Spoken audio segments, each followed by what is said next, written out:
Happy New Year, hockey fans. Welcome to the Wraparound, brought to you by the Hockey News. I'm your host, Emma Lingan.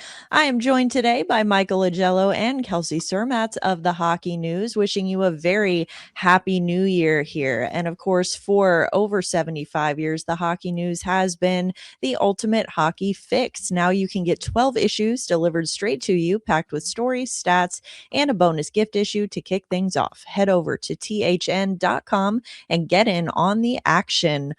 All right, you guys, of course, with New Year coming, of course, in the hockey calendar, that means it's Winter Classic time. The Winter Classic has become a marquee event to start every new year in the NHL. Of course, this year taking place in Miami with a game between the Florida Panthers and the New York Rangers tomorrow, January 2nd. Then, of course, on February 1st, we've got the Tampa Bay Lightning hosting the Boston Bruins in the Stadium Series game at Raymond James Stadium, home of the Tampa Bay Buccaneers of the NFL. So, Mike, looking at these two outdoor games, of course, heading south for the winter this year, where would you like to see the NHL plan its next cycle of outdoor games? Well, I'd like to see them go off the board because I'm frankly sick and tired of seeing the games in Boston and Chicago and New York. It's just been overdone. There was talk of a Pittsburgh-Philadelphia game at Penn State, which I think would be smart. The 20th anniversary of the Winter Classic is coming up in 2028. And when Gary Bettman was here in Buffalo, a lot of people put two and two together when it came to, well, the new football stadium for the Bills and the 20th anniversary of the Winter Classic. Wouldn't it be good if it's the Pittsburgh Penguins, hopefully with Sidney Crosby still there, and the Buffalo Sabres? So I think that's down the road in 2028, but I'd like to see them go off the board. Nashville would be a good idea. Dallas would be a good idea. Just not New York, Boston, Chicago. It's been there, done that. It's ridiculous. Kelsey, what do you think? You took the words right out of my mouth, Michael. I think even though the Pittsburgh Penguins have been in a couple Winter Classics up to this point, they've been in a couple Stadium Series games. They really need that Penguins-Flyers matchup in a New Year's Day or January 2nd, whatever it's going to be, clash. I think the Penn State idea is a great idea. And I mean, this is a really storied rivalry. It's a storied history between these two franchises. And I think that's something that, people tune into nationwide. This isn't just something that the Battle of Pennsylvania likes to witness. So I'd really like to see that. But I do like the idea of kind of delving into some of these markets that we haven't seen yet. Nashville's a good idea. I think they've started to do that. I liked how they did Vegas and Seattle a couple years ago to kind of do the two expansion teams. It'd be nice to see a little bit more of that, but I'm all in on the Pens Flyers one. I think that'd be a great watch, and to see it done at Penn State would be an even bigger bonus. So I'm right with you there. I'm big on the Penn State idea. I also think now that you've got Utah in the mix, lots of outdoor scenic options there, I think that you could really tap into. So definitely some more options there.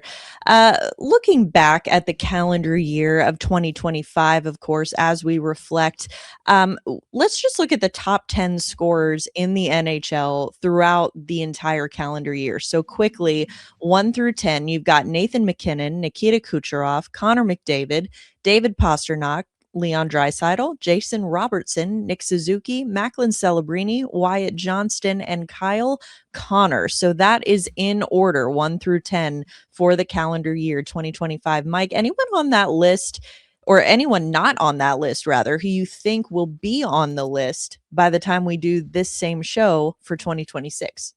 Well, I will not say your favorite player, Mitch Marner, but I will say his teammate, Jack Eichel, because Jack Eichel, if he stays healthy, I think is a 90 to 95 point center.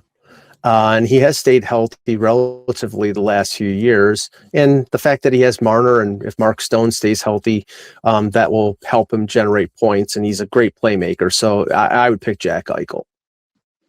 That's a good one. Kelsey, anyone who you do not see on this list now who you think could crack it by next year? Well, I'm going to go with the guy that was just recently injured and was on this list a couple weeks ago, and Connor Bedard. I think just like Celebrini, he kind of is having a breakout this season, but I think next season could be the year that we see him really, really break out. He's looked great in the early going for the Blackhawks. That injury is unfortunate. But he was right in the thick of things, up until recently when that happened. So I do think that he's going to easily insert himself on that list next season at this time, and he'll be in the top 10. Well, sticking in the same vein here, let's look at the top 10 scoring defensemen in 2025. So, no real surprise here at the top. You've got Cale Makar, followed by Zach Werenski, Evan Bouchard, Lane Hudson, Rasmus Dahlin, Quinn Hughes comes in at number 6. Then you got Jake Sanderson, Adam Fox, Josh Morrissey, and Mo Sider. So, Mike, anyone on that list who you think could take the leap, or anyone, again, not on that list, who you think could make the leap? And if not, who do you think who's currently on the list makes the biggest jump to become one of the top scoring defensemen in 2026? Well, in terms of players on the list, I think Hudson could take the biggest jump. I mean, he's a dynamic offensive player, and I think with age, he's just going to become more dynamic. But two players that are not on the list that I think could be on the list by this time next year. One, and this is not a shock, Matthew Schaefer is, the way he's been playing, and now he's a rookie and he could have a second half slump, but I just think I saw him recently in Buffalo, and I think he's a really impressive player as an 18-year-old. The other one who has been dogged by injuries is Charlie McAvoy. I was actually surprised, but McAvoy got hurt at the Four Nations, and that took away the last 25 to 30 games of his season. If he stays healthy, I think he's one of the best defensemen in the league, and I think he would be on this list. Kelsey, what about you? Any movers and shakers you see who are maybe on the list now who could move up, or who aren't on the list who could crack it by 2026? Well, I agree with the Hudson take. I think he could climb it. Same thing with Matthew Schaefer. I know he's not on the list, but both of those young defensemen are very intriguing options. But I'm a big fan of Jake Sanderson. I think that, he's steadily getting better every single year. And his, production is on par with where it was last season in terms of the pace. So I think that's only going to continue to increase. I really like how his offensive game has evolved, and it continues to evolve. And I think that he's going to be, jumping into that list. If not, he's going to be right around the periphery. But I like Jake Sanderson's game a lot. And I think if Ottawa could really add another offensive defenseman to their blue line and kind of, move things around a little bit, I think that could be an even higher total for him next year. So I'm going for Jake Sanderson here. Both good choices. Of course, we talked about the forwards. We've talked about the defensemen. Now let's look at the goaltenders. Of course, Mike, which goaltender in the NHL do you think is going to take the biggest jump, the biggest leap forward in 2026? It could be someone who already is one of the best in the league, or someone who you really think is going to take an extra step forward. So we'll be talking about them a little bit more next year. Well, I think the player he's played 25 games so far this year, and he's a young goaltender, but somebody that Emma, Yaroslav Askarov of the San Jose Sharks. I look at the team that is progressing and the goaltender that would progress with them. It was sort of like a very close between Askarov and Spencer Knight, and Chicago is advancing as well. Young teams with a lot of talent, but I do think Askarov has a little bit of an advantage over Knight. He's a little younger, and I think he has more upside ability. So I'll go with Askarov. Definitely a good choice there. Kelsey, what do you think? Which goaltender do you see making the biggest jump in 2026? I'm going to go with Jacob Fowler of Montreal Canadiens. I like what I've seen from him, so far this season in the early going. There's still a lot of work to be done, only 6 NHL games under his belt, so it's obviously a really, really small sample size. But he kind of, as a 21-year-old, he looks mature in the net. He looks confident. He challenges shooters. And I really like the confidence and just the calmness that he plays with at such a young age. So I think that we might be due to see him take a step next year. especially in a more full-time role, hopefully for the Canadians, or at least, as part of a good tandem there. So I like Jacob Fowler. I think the Canadians might have something there in him, and I'm looking for him to take a step next season. I'm sure the Canadians hope you are right about that, Kelsey. Of course, we saw a ton of massive contracts that were signed in 2025, headlined, of course, by the big Kirill Kaprizov signing, record-breaking 8-year, $136 million deal with the Minnesota Wild. So, Mike, looking ahead, of course, it seems like most of the biggest free agents for 2026 or upcoming free agents are already off the board now. But who do you see signing the biggest contract in 2026 and with which team? Well, I'm going to go the UFA route, and I'm going to go close to home, and I think it's going to be Alex Tuch of the Buffalo Sabres. But I don't know. I do not think it will be with the Buffalo Sabres, because there just seems to be currently still a logjam when it comes to the Sabres paying him anywhere close to what Adrian Kempe got on his 8-year deal with the LA Kings, and next year it would be 6 or 7 years. If he signs with Buffalo, 6 if he signs someplace else. 6 will be very palatable to a lot of NHL teams for a guy who's turning 30. So I think the market will be heavy, and because all those free agents, potential free agents like McDavid and Kaprizov and other players sign their contracts, I think the bidding war on Alex Tuch will be ridiculous. If I had to guess, I'll say the Utah Mammoth, because they want to make a big splash. They always want to make a big splash, and they got plenty of cap space. Interesting choice. Kelsey, what do you think is going to be the biggest contract that we see signed this year, and with which team? So I'm actually going to go the extension route rather than the UFA route, and I'm going to go with Nikita Kucherov because he's still a top player in this league, even though he's going to be 34 years old at the time when his contract expires in 2027. I do think he'll probably extend with the Tampa Bay Lightning. He's currently at a 9.5 cap hit, but just with the cap going up and the level that Kucherov is still playing at, I think that he's probably due for even a little bit of a raise, even though he's going to be 34 years old. So I'm kind of expecting to see a big number from him in an extension with Tampa Bay, and I think that's going to happen sometime during the calendar year in 2026, whether that's during the summer or during the fall.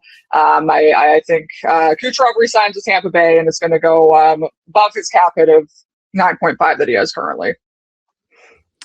Well, 2025 was a big year for the NHL, also a very big year for the PWHL. Of course, the league expanded into Vancouver with the Golden Eyes and Seattle with the Torrent. On November 28th, Seattle actually set a new record for attendance with over 16,000 people at its home opener at Climate Pledge Arena. So the PWHL, has already quickly become one of the most successful women's hockey leagues ever, if not the most successful women's hockey league ever. Of course, it's just got 8 teams, so the idea is that it's going to continue expanding. Now, what exactly that looks like and where they're going to expand to kind of remains up for debate here. So, Mike, it's worth noting, I think, that the league has been doing a takeover tour, that they have played games in Detroit, Denver, DC, Winnipeg, Edmonton, Calgary, all this year. Those are all cities that don't have teams. So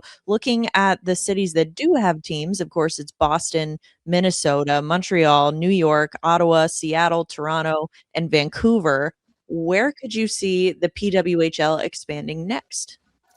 I think it would be wise for the league to go to, traditional hockey markets and big media markets. So, Detroit would make a lot of sense. Philadelphia would make a lot of sense. I know that Buffalo had a team in a previous league, but Buffalo is a little bit of a smaller market, so maybe they would have to wait.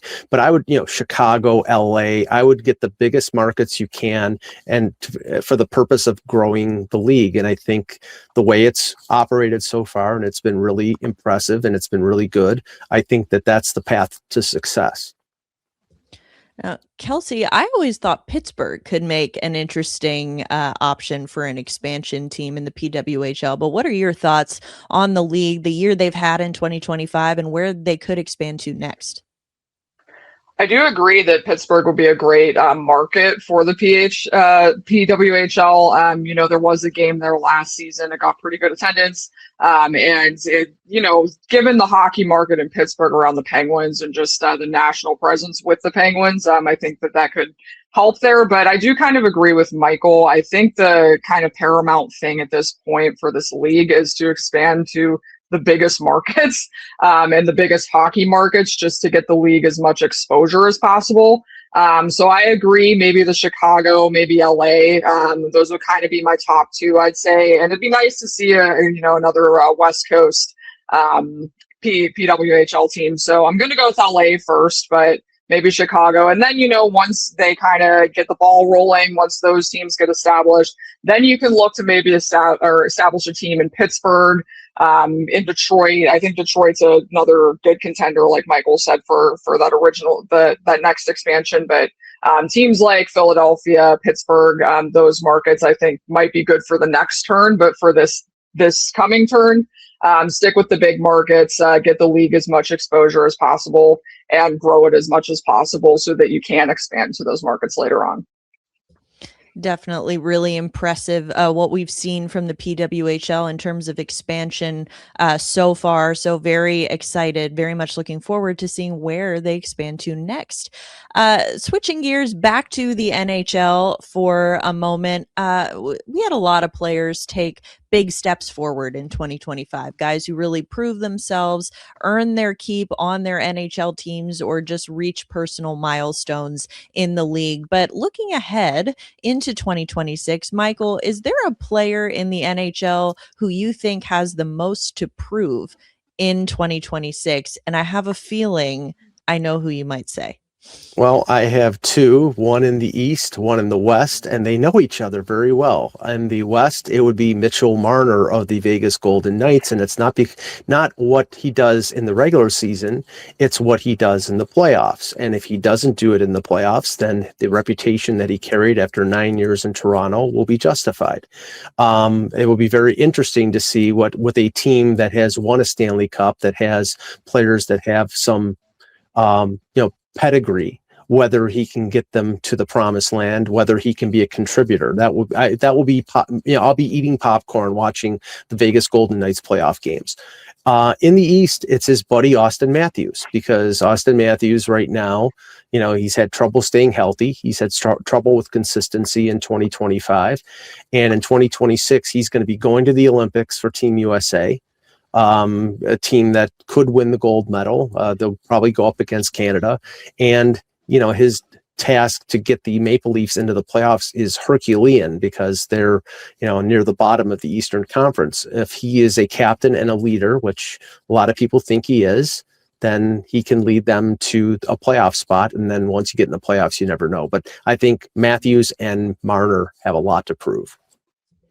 Turns out I was right on the money with who I thought you were going to pick there, Mike. Kelsey, who do you think has the most to prove in the NHL in 2026, and why? Well, I should have known Mike was going to go with Austin Matthews, because that was also my pick. Just given the season that Toronto's had, given the departure of Mitch Marner, Austin Matthews just simply has to show more for the Maple Leafs. He hasn't done enough this season. And I think that for all the reasons that Mike already said, that he's going to have a lot to prove this season. But another guy I'm looking at is Matt Michkov of the Philadelphia Flyers. I think, this is a guy that the Flyers really are banking on as a huge piece of their future and a huge cornerstone piece of their future. And, he had a promising rookie season last season, 26 goals, 63 points in 80 games. Hasn't really followed that up to this point. He's only has 9 goals this season, 20 points, 37 games. This is a guy that obviously we know had clash with John Tortorella. This is something, I think, if the Flyers are going to turn this thing around and be able to execute the rebuild that they're trying to do, he needs to be their guy. And I do think that he needs to be the player that they thought they were drafting and that thought they were getting in his rookie season. So I'm looking to see more out of him. I think he has a lot to prove to that team next season, and just for himself, just with all the narratives that are out there, just because of all the rips with the coaching staff and whatnot. So I'd like to see him break out for the Flyers and see how far he can take them through their rebuild. All good choices there. I'll throw another name in here too. I'm going to say Steven Stamkos, I think, has quite a bit to prove in 2026 for Nashville. He's been on a bit of a hot streak of late, kind of starting to heat up for Nashville, which is good. Maybe a little too late. But, he's a Hall of Famer, a no doubt Hall of Famer. And, there's been a lot of talk around him since he's come to Nashville. Oh, it was, just playing with Kucherov that made him good. That's what made him a Hall of Fame player, because now that he doesn't have that, we're seeing the real Stamkos. I still don't think we're seeing the real Stamkos yet in Nashville. And obviously he's sort of the face of this sort of big push that Nashville took in the offseason a couple years ago to bring in these veteran players, these veteran goal scorers. So I think that that's a guy who needs to take a step forward. Just my 2 cents there. Kind of taking a broader look here. You've got players who need to take steps forward for their teams, but kind of taking another step back. Mike, which front office in the NHL do you think has the most to prove in 2026? And this is, I would say, an area where you would certainly have some authority to speak, covering the Buffalo Sabres, who just underwent a major front office change. And I have multiple answers to this question, and one of them would be the Buffalo Sabres with the firing of Kevin Adams and Jarmo Kekalainen coming in. The challenge for Kekalainen is, can he get Alex Tuch signed? Will he be able to loosen the purse strings and pay him what he is asking for? If they're currently one of the hottest teams in the league, if they don't maintain that, does he have the authority to make significant changes to a team with a lot of young players? The other one in the Eastern Conference would be another team that I know very well, the Toronto Maple Leafs, because they have struggled this year. They have a lot of injuries, but they have been looking for a top 6 forward ever since Mitch Marner left for Vegas, and Brad Treliving was not able to get that, and some of the moves that he made have not really panned out. The Matthias Michelli trade has not worked out at all. In the West, to me, it's clearly the Edmonton Oilers. Stan Bowman has done a brutal job in Edmonton. The signings that he has made, like the Trent Frederick signing, an 8-year deal for Trent Frederick, that has not worked out. The Andrew Mangiapane signing has not worked out. And I think that the trade for Tristan Jarry, we know what Tristan Jarry is. He's a good goalie when he's healthy, but he's never healthy. And in the playoffs, he's as questionable as Stuart Skinner has been questionable. So what was the motivation for this deal? It was change for change's sake, Kelsey. I don't get it. And Stan Bowman, to me, is the most overrated general in the National Hockey League. Kelsey, what do you think? I'm right with you, Mike. I think Edmonton's the clear front runner here. And, for all the reasons you mentioned, I still don't fully understand the logic behind the Jarry trade for the Edmonton Oilers, because you're essentially trading for maybe a slightly better Stuart Skinner for 3 more years at $5.175 million.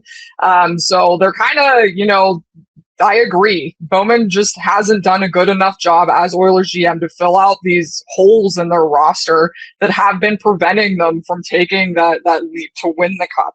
I think too, just from a prove it standpoint, Connor McDavid signed that prove it extension for the Oilers, and that starts, next season. So it's one of those things where they're kind of on a timeline here, and they don't have much time to kind of prove themselves to their best player to take that next step and really win a cup, because they've been to the final twice. They've been to the Western Conference final. It's about winning at this point. And I just don't think he's made the moves to make them a winning hockey team for the Stanley Cup. And they just need to get over the finish line. And if they don't get over the finish line, their star might be on the way out. That's kind of just the nature of that prove it contract. And out east, I'm going to give a little bit of a quick shout out to Kyle Dubas and the Pittsburgh Penguins, because I do think this trade for Chinakhov was a little bit interesting, because I think a lot of people kind of assume that the Penguins are mired in the middle of this long rebuild. But this move was kind of a signifier that maybe they're trying to take some steps in the summer of 2026 and start getting the ball rolling here, because They gave up some second and third round pick for Chinakhov. They have a lot of draft capital in the next couple drafts. And the most interesting thing that Kyle Dubas said after this trade, he kind of said there was no hesitation. And then he said, we have to start using these draft picks that we have to get younger players. So I think the Penguins are kind of in an interesting spot here because we'll see if they kind of continue on this long-term path or if they really try to start executing on the boatload of cap space that they'll have this summer, as well as some of those tradable assets that can return high-value draft picks, and they can, flip those all day. So I'm curious to see the summer that Dubas has in Pittsburgh because I think it should be a really, really interesting one. I think if you look close enough at really any of the 32 teams, you can find a reason that their front office has something to prove this year. I mean, you look at all the teams that you just mentioned. I mentioned Nashville earlier. Barry Trotz is under a lot of fire for the decisions that he's made. Go look at a team like Vancouver. What are they going to do with life after Quinn Hughes? Look at Minnesota. How are they going to supplement Quinn Hughes? Go out to Anaheim. That's a team that's supposed to take a step forward this year. So lots of GMs, I think, are going to have the spotlight on them for a variety of different reasons. So lots of front offices to keep an eye on in 2026 to see how they move forward. Of course, if you want to read about any of the teams that we discussed today and more, including the PWHL, ECHL, CHL, all of the hockey news that your heart desires, of course, you can go to the Hockey News. It has been the go-to for all things hockey since 1947. 12 issues packed with game and player insights, plus a free issue to start. It's a must-have for any fan. Head to thn.com/free and grab your subscription today. That is going to do it for today's special New Year's Day edition of the Wraparound. Thank you so much to everyone who tuned in and listened to us talking some hockey today. We do appreciate it. We will be back with an all-new episode next week. But for now, for Michael Augello and Kelsey Surmacz, I'm Emma Lingan. This is the Wraparound, and we will see you next time.